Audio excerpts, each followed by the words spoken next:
Hello everyone! So for today's vlog, hindi muna about domestic helper tips dito sa Singapore, kundi travel vlog ko papuntang Malaysia. Kasi pinayagan ako ng amo ko na mag-overnight stay sa Malaysia, so grab the opportunity habang pwede pa. Dahil yung amo ko din ay holiday. Nag-holiday din sila papuntang ibang bansa 14 days. So ayun, sinubukan kong magpaalam kung pwede ako mag-overnight stay sa Malaysia. At pumayag naman. Pero may kapalit ko, 'di ba? Every Sunday yung off ko. So ang nangyari kasi sa 13 night ako pumunta ng Malaysia, tapos bumalik ako ng Sunday night.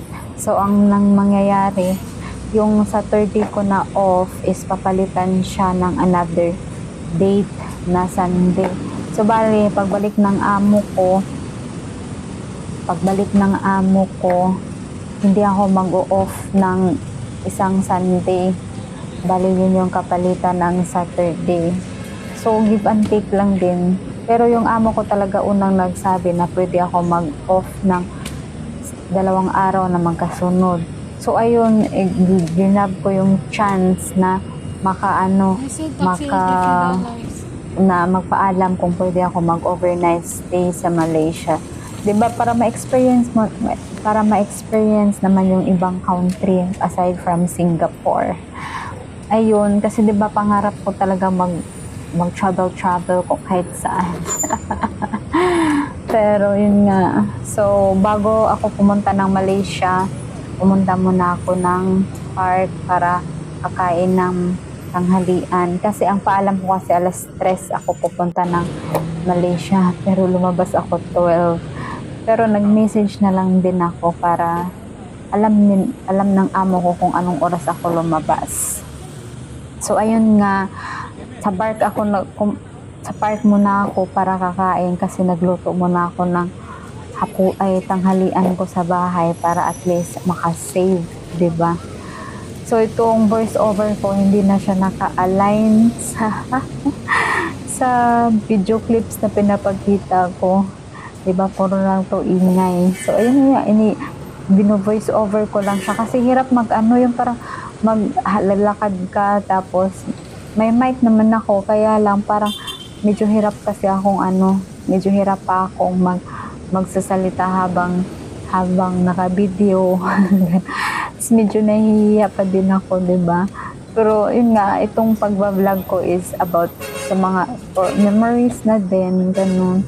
Para pagtanda ko may mapapanood ako na ito pala yung mga ginagawa ko dati. Pero plus points na din pag ma-monetize. Pero magwa 1 year na ako, hindi pa ako monetize. So ayun nga, bawal din mag-vlog, mag-video pala sa inside immigration. Nasita pa nga ako nun, diba? Pero buti na lang, hindi naman officer nagsumita sa akin. Pero yun nga, naalala ko, hindi nga talaga basta-basta pwede video basta around mga inside immigration. May nagsabi lang din sa akin na bawal. Pero may nabasa din naman talaga ako. Pero yun nga, akala ko doon lang na part ang hindi pwede. So nag-video ako konti. Pero yun nga, may nagsita na yung kasabayan ko. So yun nga, diba, at least diba pag nagta-travel ka, marami ka ding malalaman.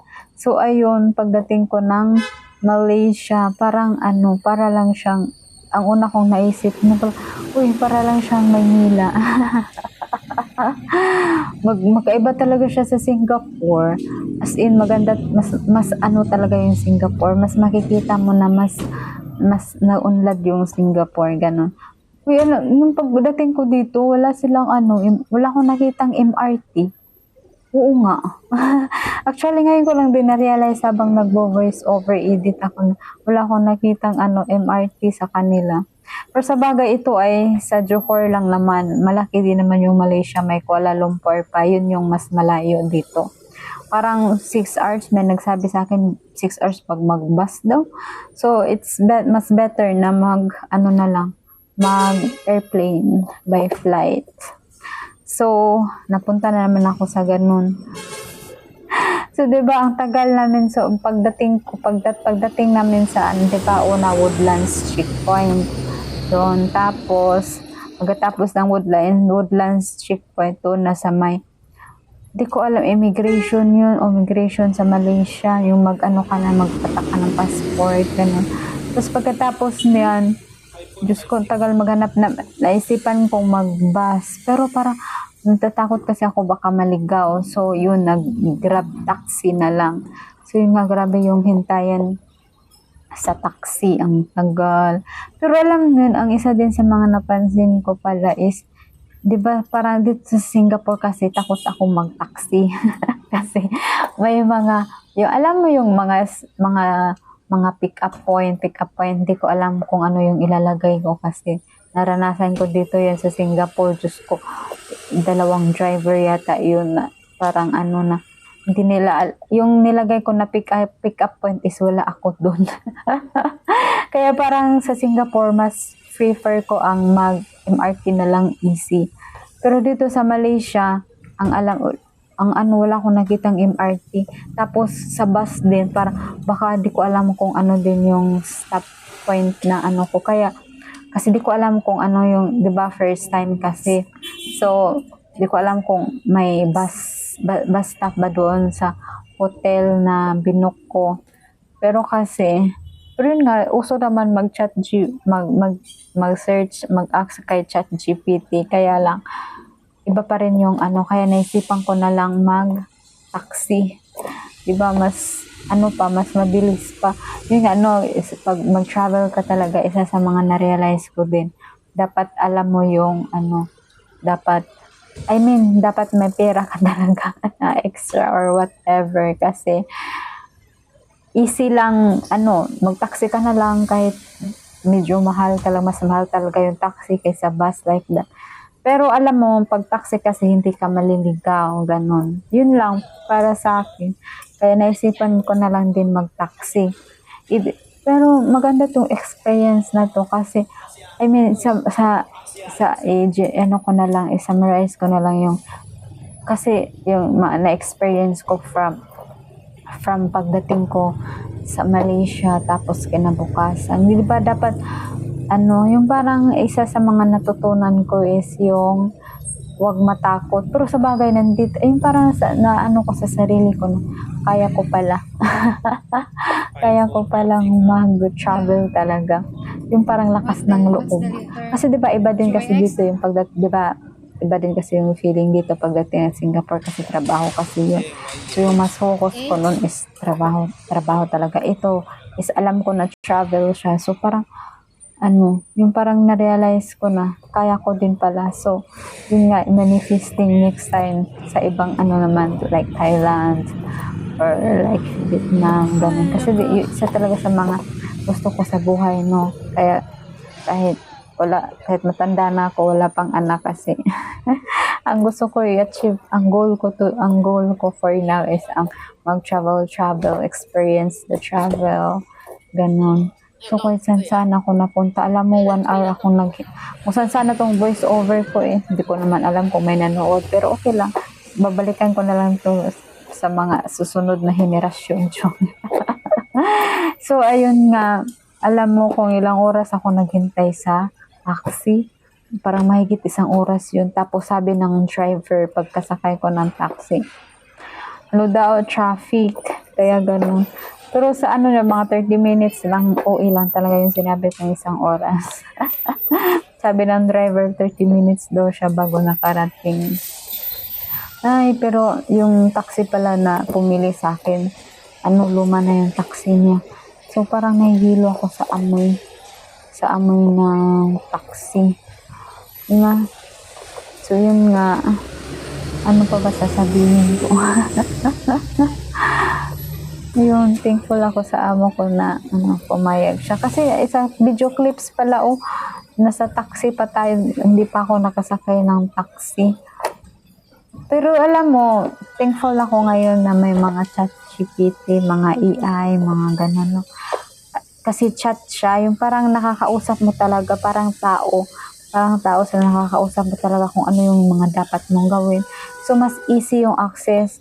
Parang mas easy talaga ngayon. Kasi dati, di ba, parang walang ganon. Kasi pag research ka lang sa Google, parang medyo hirap din. At least, di ba, pag chat mo sa ChatGPT or mga AI, parang nakakausap mo sila, tapos yung step by step yung yung instruction kung anong dapat gawin, ganon. Tapos yun, parang easy talaga siya pagka, mas easy ngayon ang pag-travel, basta may pera lang. So, ay, ano pa ba? Yun, ang tagal. By sponsor itong ko yung may nag-sponsor ng hotel ko. Kaya lakas loob din. Pero sa bagay, kung wala nag-sponsor pa, gusto ko din naman talaga siguro may mga mura namang may mas mura pa na mga hotel booking. Pero sabi nung nag-sponsor sa akin dito, nasa 100 SGD yung hotel. May siya, may swimming pool. Tapos, free yung breakfast. So, yun nga. Oh, ba't biglang bumilis? O, diba? Yan, nandito na ako sa loob ng taxi niyan. Diba, ang tagal. Pero, sige lang. Ano na pinagsasabi ko? Tapos, finally, nasa hotel room. Hindi ako nakapag video doon sa reception kasi nahihiya ako. So, yun nga, yan yung bathtub. Pero, imagination ko, malaki yung bathtub. Maliit lang pala for isang tao lang. So, yan yung maganda naman siya. Yan. Yung room niya. Pero sabi sa basa na research ko, ito daw yung mga binubok din kadalasan kasi mas malapit siya sa lahat ng mga pwedeng puntahan sa Johor. Yan yung view ng hotel. Na siya hapon na to, mga 6:30 ng hapon. So kaya parang medyo madilim siya. So ayun, salamat sa panonood. Kung nakarating ka dito, thank you for watching. See you sa part 2 ng aking vlog, yung paggala-gala sa around Malaysia. Nga, bye-bye!